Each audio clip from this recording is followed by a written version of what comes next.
Assalamualaikum warahmatullahi wabarakatuh. Jirtuu hordoftoota koo maatii koo jaallatamoo fi kabajamoo nageenyi keessan bakka jirtanitti isiniif haa baay'atu jecha. Maatii koo yeroo baay'ee wantoota hedduudhaan waan na bira dhaabbattaniif baay'ee galatoomaa isiniin jedha. Yoo an badeen mootuu maaliif baddee maaltu si qunnamee maal taatee jettanii amma kan na ilaaltan viidiyoo waan hojjechuu dhabee inumaayuu gara keessaatiin bilbiltanii namoonni na gaafattan baay'een keessan jirtu. Dhugaa jaalala keessan akkami akka ibsuun beeku baay'eedha kan isin jaalladhu. Hordoftoonni koo dhugaa baay'ee na jaallattu. Guyyaa 3-4 takkaadha kanan bade sanumattiyyuu gara keessaatiin bilbiltanii maal taati soomatu sitti ulfaati si dhukkubii maal taati dhugaa jaalalli isinnaaf qabdanii fi isinnaaf ibsitan kan na jajjabeessu gammachuu kan naaf kennu nama ni qaba akkan jedhu kan na taasiseedha. Yaaduman badee akkuma isinitti meetiin hin jedhe viidiyoo kana dura isin hojjedhe irratti waa'ee shunkurtiitiin wal qabate waan na qunnamellee isinitti himeen tureera. Dheengadda saniif hin badee helgadda mootiyyuu mana namaatti illee lulluuqqeen ture. Halkan illee taraawiyaan illee nan deema. Kanuma kanaaf inni xinnoo naami jechuudha beetiin bade malee waa biraa miti. Inni kan biraan mootiyyuu koomentii irratti illee namoonni barreessitanii ramadaanni akkamsi wajjin ati ramadaana wajjin akkamii kan naan jettan jirtu. Isin hunduma keessaniif iyyuu deebisanii deebisuuf hin dhufee jira. Gara keessaatiin illee bilbiltanii namoonni na gaafattan jirtu. Baay'ee galatoomaa jecha. Ramadaanni dansaadha. Garuu xinnoo ishee waan natti kabbadu tokko jira yookiin natti ulfaatu tokko jira. Ani yeroo xinnoo ta'ee daama xinnoo ta'ee haati koo akkuma ijoolleen kamiyyuu nyaata nyaatu maatiin kamiyyuu nyaata nyaatu haati koo na nyaachisti. Haadha koo biratti nyaachaan ture iraatii jechuudha nyaata iraataa. Maatiin kamiyyuu amma namoonni keenya namoonni Itoophiyaan kamiyyuu guyyatti yeroo 3 kan nyaannu qursii, misaa fi iraata kanaadha jechuudha. Akkuma ijoollee kamiyyuu akkuma maatii kamiyyuu gaafa haadha koo biran ture yeroo 3 nyaachaan ture xinnoo ta'ee jechuudha. Sana booddee xinnoo ishee akkuma guddachaa deemuun adeemsa keessa nyaata iraatii jedhamu nyaachuu nan dhiiseen. Dhuguma jiru isin himaara sireessi jechuudha. Gaafa haadha koo bira dhaqu haati koo maal na dirqisiisanii yeroo na nyaachisaa turanillee jira kana dura. Amma mootiyyuu iraataan hin nyaadhu. Sababiin isaa akka na agartan kun waan qalloodha. Minimum furdinni hin qabu wayitiyyuu hin jiru kun qaama koo ilaalame. Amma akka hin qalladhu dhugaa rabbii qalloodha kun. Ammumayyuu isuma kanayyuu ta'ee ani iraata sababiin hin nyaanneefi. Dhugaa jiru dubbachuuf furdinna yeroo baay'ee kanan jaalladhu furdinna fuulaa qofan jaalladha malee furdinna qaama biroo hin jaalladhu. Iraatii yoo nyaadhe na furdisa borcii na baasa jedhee waan sodaadhu jecha ani iraata waan jedhamu yeroo kam dhiisee barattuu kifilii 10 yeroo jiruudha ani nyaata iraatii jedhamu kanan dhiiseeru jechaadha. Haadha koo biratti kifilii 1 hanga 8 haadha koo biratti hin baradhee Sambooddee yeroo kifilii 9 baradhu biraan deeme haadha koo biraa ani nyaata iraata jedhamu walitti deebi'een beeku. Deebi'ellee gaafa haadha kootiin walitti dhufnu maatii keenyaan walitti dhufnullee yoo isaan iraata nyaatan ani osumaan nyaatin hin bula. Maan nyaadheen bula muuzii takkitti yookiin immoo yoo argadheetin jedha appilii. Muuzii fi appilii qofa nyaadheen bula. Akka na qal'isu maamoo waan akkasiif jedhe an salaaxaallee nyaadhu.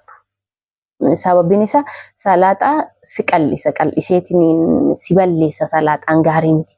Ati gaafa furdoo taate yoo salaaxaa fayyadamte malee qalloo taate salaaxaan fayyadamta taanaan muka si deebisan nama si baasee horoomaa si baasa jechuudha. Fuulli koo mootiyyuu kan na furdatuufiyyuu gatii yeroo baay'ee appilii nyaadhu.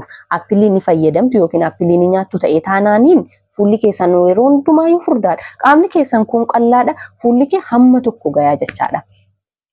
Sana gatii ta'ee fi gara wanticha ijootti isin dhufuu deemaa jira. Oduu isin baay'isee dhiifama isiniin jecha. Maaliif waa'ee iraataa kaastee iraataa fi sooma maaltu walitti fide jechuun keessan inaafu. Iraataa fi sooma wanti walitti fide ni jirallee in jirullee. Gati ani limdii yookiin muuxannoo iraata nyaachuu hin qabneef iraata nyaattee kaatee namni kamiyyuu ni rafa. Nyaadhee ka'ee natti ulfaata waan ta'eef na cinqa. Hin beeku nyaadhee iraata hin beeku osomaa nyaadhelleeti rafuu hin danda'u. Gatii limdii hin qabne waggaa dheeraaf nyaadhee hin beeku waan iraata jechuudha. Kaza obboroo yeroo ka'uutti hin jedhu obboroo kaatee wanta ta'e hin nyaattaa hin hojjetattaa yookiin ka hojjetame ho'istee nyaattaa. Sana booddee mootuun salaattaa eega salaattee booddee deebitee rafta. Akkamuma ta'ee naaraf obboroo sahuuri matana nyaadhee deebi'ee akkamuma godhee naaraf. Dhugaa Rabbi nayyaala. Sa'aatii 12tti deebi'een gadi ciisaa rafuudhaaf hanga sa'aatii 2 ta'u kun achuma ta'a. Bitatti garagala, mirgatti garagala. Irriba waan jedhamu nan dhufu. Sababiin isaa garaa koo guutee rafee gatii hin beekneef jechuudha. Amma osoo ani muuxannoo iraata nyaachuu kan qabaadhu taateeti kallattuma rafuu danda'a. Ani muuxannoo akkasii gatii hin qabneef iraatii nyaadhee deebi'eetiin rafuu waan hin beekneef iyyuu jireenyuma koo keessatti iyyuu akkasuma sahuuriillee yookiin obboroo nyaadhee kallattiin deebi'ee rafuun anaaf hamma dhagaa caalii natti ulfaateera. Amma guyyaa gaafna duraa sooma gaafa jirru bulii tokko 2 3 hanga 4 waan akkasii gaafa ture baay'ee na cinqaa tureeyyo. Amma barachaan dhufeera natti fakkaate har'a kaleedhaan gadda xinnoo natti qallala. Wantummaan nyaadhullee waan guddaadhaan miti. Yookiin abukaadoo takkittiidha kana nyaadhu. Yookiin killee takkittii danfifamtuudha kana nyaadhu. Wallahi Allahi misikkireeno soba isinitti maan jiru. Obboroma sanayyuu waan guddaa miti kana nyaadhu. Abukaadoo takka nyaadha. Gaafa abukaadoon hin jirre mootiyyuu killee takkittiidha. Sanuu danfisamtu kataattafee akkas godhee soqidda xinnooshii itti firfirsee zeetii xinnooshii irra buusee akkasumatti nyaadhee tanumaanan sooma wanta guddaa biraan deemu.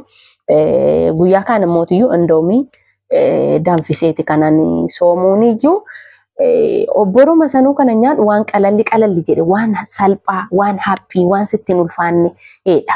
Isuma kanaayyuu nyaadhee Rabi'ee rafuu jechuun oh my god hamma sama'ii natti ulfaata hamma dhagaan ulfaatu caalee natti ulfaata deebi'ee rafuun. Ara isin warroota iraata nyaattanii deebitanii kallattiin rafuu barattan mootu taaddaltan dhugaa naqannaasisuu calqabeera namoota akkasiitiif. Kanaaf yeroo tokko iraatii nyaachuullee dansaadha. Guutumaan guututti nyaadhu itti akkasi uf adabuun akka kootti gaarii miti. Nyaatarraa uf adabuun iyyuu gaarii miti iyyuu. Ingidi kana fakkaata wanti biroo dansaadha. Obboroo deebi'ee yoo rafuu bichaan canqama. Irrimni nan qabu. Inni kan biraallee mootiyyuu alaarmii irraan godhadha silkii koo. Alaarmii masanarraayyuu godhee silkiin tun inuma iyyiti. Maalidha rafeetiin biyyeen ishee nyaattu silkii masana ima iyyiti. Isheen ufiin iyyitee hin jirtu silkiin. Yoo rafellee hirriba ho'aa keessaa ka'uun jaalladhu. Nama yoo arrafe hirriba keessaa na yaamullee hin jaalladhu du'ee badeen jibba jechaadha. Rafee osoo hin jiru alaarmattiin sa'aatii yoo ga'een iyyiti miti biyyeen ishee nyaattu maalumaaf natti iyyite alaarmiin maantu laalu maaluma naawwi alaarmiin ofiisiitiin hin iyyin silkiin ofiisiitiin hin iyyin ana ka irra hidhe mee ishiin rakkuma maalii qabdi ishii abaara gaayis osoo abaaru yoo na jalaa waa taate hoo silkattiin tu booddee hanumatu rakkata moo ishiitu rakkata isiin maal rakkatte wanti isiin rakkattu takka hin jiru bilbilatti abaare yoo na jalaa tabalaashaatii waan wayii na jalaa taateetiin hin jettu maalumaan godhame rakkoo makaraa baay'ee gaayis. Akkasii yoo rafellee hirriba keessaa ka'uullee hin jaalladhu. Yoo ka'e mootiyyuu yoo nyaadheetiin hin jedhe deebi'ee rafuudhaaf sa'aatii 2 guutuu na barbaachisa. Gaafa sa'aatii 2 guutuu hirriba rafuudhaaf yaaltee jette sa'aatiin kuteera. Sa'aatiin deemee jira jechuudha. Namoonni akka amaloota akkana yoo raftan hirriba keessaa ka'uu hin jaallanne jirtu. Yoo nyaattan mootu deebitanii yoo rafa jetti garaan keessatti ulfaate garaa koottu natti ulfaate ugaara. Osoo furdoo ta'e akkam akka ta'ume qallinne kana hammana kan qalladhu kanaan garaan koo xinnaan kun yoo kanatti ulfaate yommuu ta'an baay'ee qalloodha ugaa rabbi garaan koo hammattiin kana kanatti ulfaattee jette osoo furdoo ta'e akkamuma akkan ta'u gaaffii. Isinoo wanti akkanaa isin aggaxxamaa. Namoonni wanti akkanaa isin aggaxxamee jiru namoonni yoo raftan hirriba ho'aasan keessaa ka'uu hin jaallan. Yoo nyaattan mootiyyuu rafuu hin dandeenye. Koomentii irra barreessaame kan akka kootii yoo jiraate tamasken jechuu malee wanti addaan jiru duuti biyyaa wajjin hirriba gatii jedhamuufiyyuu namoonni akka kootii kan biraa yoo kan jiraatu taate baay'een dhiphadhu nan qocca'u. Amma mootuyyuu nan yaadda yaara araanii sanafii ta'eera badeera. Maaloodha hirriba kan akkanatti natti baay'is. Yoo nyaadhe deebi'ee kan hin rafne maalidha jedhu kun sammuu koo akkatti waqqasaan jira. Akka akkanatti nu waqqasne yoo barbaaddanii namoonni akka kootii yoo jiraattan komentii irratti barreessaa. Akka san dhagayeetiin natti furu kan akka kootii jira. It's okay. In cinqamen Zuleeka duuti biyyaa wajjin hirriba akkuma jedhamu san fakkaataan kee baay'ee jira. Midiriin hunduu fakkaataa keeti jedhee akka illiinaa koo amansiisu akka keessa koo amansiisu barreessu hin dagatina namoonni amala akka kootii qabdan kan kanarraa hafe baay'ee sin jaalladha baay'ee sin kabaja bakka jirtaniin nageenyi keessan isiniif haa baay'eetu isiniin jedha iddoo